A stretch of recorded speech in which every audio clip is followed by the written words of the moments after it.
naik daunnya gitu. Jadi aku ikut andil untuk membuat seri koleksi ini menjadi lebih menarik. Ya, jadi ini salah satu mendekati 17 Agustus juga. Jadi makanya aku ikut meramaikan 17-an di ke 80 tahun Indonesia. Oh, Masya Allah, senang banget. Aku juga nggak nyangka tamu-tamu yang hadir juga tamu-tamu istimewa, menyempatkan hadir semuanya. Alhamdulillah. Jadi ya senang aja sih gitu, maksudnya bikin sebuah karya baru diminati banyak orang, insya Allah dicintai, bisa dipakai. Jadi itu yang bikin aku happy sih. Iya, kemarin tuh aku minum jus lemon kebanyakan gitu ya, jadi kayak perut lambung aku nggak enak tuh, makanya diinfus. Ini hari ini udah mulai enakan, udah mulai keringet dingin. Alhamdulillah gitu kan, jadi ya alhamdulillah dikasih sehat lagi, masih bisa show, masih bisa semuanya diberikan kelancaran dari awal sampai akhir.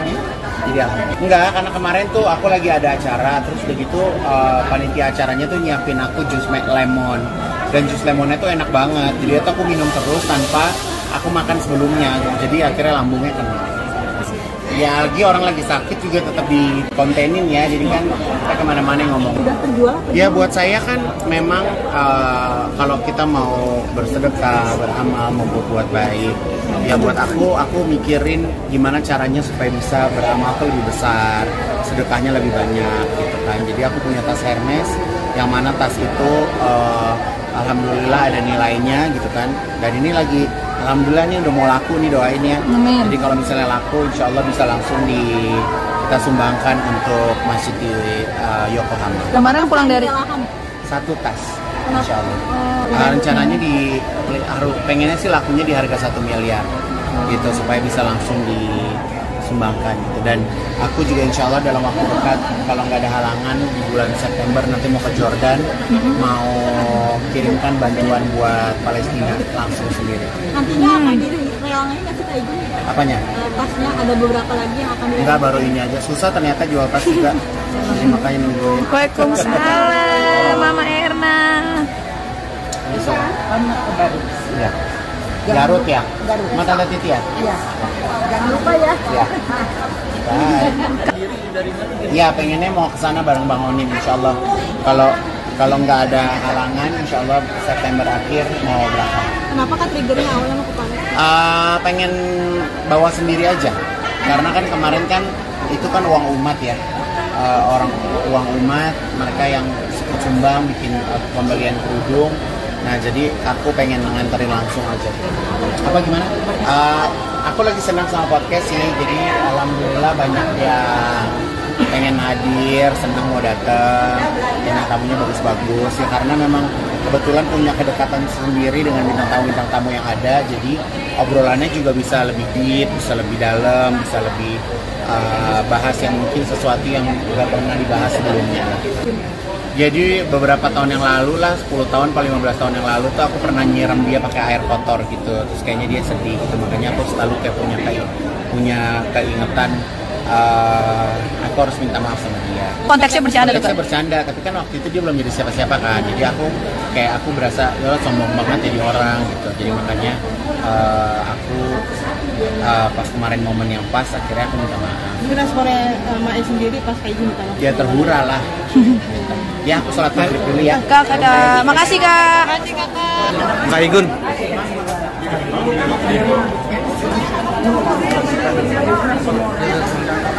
Kak Igun izin menanggapi kan terkait. memang dekat banget gitu, sampai panggilan sayangnya pakai ibu ya Kak Igun ya, gimana? Ya emang dari dulu manggilnya kan ibu. Yang panggilan sayang ya Kak Igun ya? Iya, senang aja. Terus kemarin Kak Syahrini juga merayakan ulang tahunnya, mungkin bagaimana? Oh iya, kemarin sempat datang private-nya, dan aku juga kan berangkat dari Malang kemarin karena ada acara di Malang, jadi balik ke Jakarta langsung ke atas deh ke Grand Hyatt. Kak Igun, kita masih ke atas tasnya, mungkin nanti pusat kayak model akan semua masih Kak Igun pakai aja gitu. Ya nggak apa-apa, udah pernah pakai juga, aku pakai tas banyak. Bagaimana? Kok seneng lihat Syahrini bahagia, happy, cerah ceria. Gimana nih? Apa? Kak Igun. Ada adegan mungkin kan Kak Igun juga punya kafe juga. Nah sekarang kan disuruh bayar 120 kalau muterin lagu para musisi LMK soal Nah seperti itu apa? belum paham ya, karena kebetulan aku juga produser, aku punya lagu yang aku produserin sendiri. Jadi kalau di kafeku rata-rata lagunya pakai lagu aku sendiri sih. Support Ruben maju terus, tangkap. Tapi kan ada dugaan Igun yang mungkin ada katanya perubahan dari selingkuhan gitu, itu Incas gimana nggak tuh sih? Kak Igun? Nggak ngerti aku cerita selingkuhnya nggak paham. Ya, Kak Igun tapi mungkin ada- mungkin seperti apa kalau dari Islam cowok maghrib. Ada perubahan dari maghrib, Incas maghrib. nggak sih, Nggak Kak ada. Igun? Cantik. supportnya mungkin gimana Kak Igun? Seger nggak sih Kak Igun atau gimana? Supportnya untuk Ko Ruben. Kak Igun. Thank you. Sholat dulu ya. Thank you semuanya. Jangan lupa sholat. Fitnah kejam kembali menghantam keluarga Onsu. Bukan soal rumah tangga atau pekerjaan, tapi kini menyasar hal yang paling sensitif. Sang buah hati, Thalia Putri Onsu. Di tengah derasnya komentar jahat dan tudingan tak berdasar dari para haters, Ruben Onsu akhirnya mengambil langkah tegas. Ia tak tinggal diam demi melindungi putri kecilnya. Dan yang tak kalah mengejutkan, Ivan Gunawan, sahabat dekatnya, langsung turun tangan memberikan dukungan terbuka. Apa sebenarnya yang terjadi, dan mengapa publik begitu tersentuh oleh respons mereka? Isu tak mengenakan kembali menghantam keluarga Ruben Onsu. Kali ini, putri sulungnya, Thalia Putri Onsu, difitnah oleh sejumlah haters sebagai bukan anak kandung Ruben. Tuduhan keji ini disebarkan secara masif di media sosial, membuat publik geram. Ruben, yang selama ini dikenal sabar, akhirnya mengambil langkah tegas. Ia resmi melaporkan sejumlah akun ke pihak berwajib atas tuduhan pencemaran nama baik dan penyebaran hoaks. Dalam keterangannya, Ruben mengaku langkah ini diambil demi melindungi psikologis dan martabat anak-anaknya. Yang menarik, Ivan Gunawan, sahabat dekat Ruben, secara terbuka menunjukkan dukungan. Dalam sebuah unggahan di Instagram story-nya, Ivan menuliskan, "Lebih besar dari, nggak semua hal bisa ditoleransi. Anak-anak nggak seharusnya diseret dalam kebencian orang dewasa. Gue dukung lo Ben. Sampai kapanpun." Pernyataan Ivan ini sontak mendapatkan respons luar biasa dari para penggemar, yang menyayangkan mengapa anak-anak selebriti kerap menjadi korban fitnah dan ujaran kebencian. Respons publik tak kalah heboh dari aksi Ruben Onsu dan Ivan Gunawan. Banyak netizen yang ikut geram dengan beredarnya fitnah kejam terhadap Thalia, anak kecil yang tak seharusnya diseret dalam drama orang dewasa. Ribuan komentar memenuhi media sosial, menunjukkan solidaritas dan simpati terhadap keluarga Onsu. Berikut beberapa komentar netizen yang ramai diperbincangkan. "Gila sih ini, anak kecil kok difitnah begitu. Haters makin kejam. Salut sama Ruben dan Ivan. Jangan kasih ampun buat akun-akun jahat itu. Thalia anak yang manis dan pintar.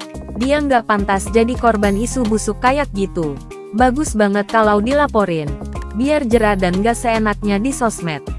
Kasus yang menimpa Thalia Putri Onsu bukan hanya menjadi pukulan bagi keluarga Ruben Onsu, tapi juga menjadi tamparan bagi kita semua.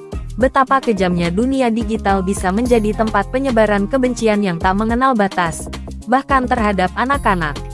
Langkah Ruben Onsu yang menempuh jalur hukum bukan sekadar bentuk perlindungan terhadap keluarganya, tetapi juga pesan tegas bahwa tidak semua hal bisa ditoleransi.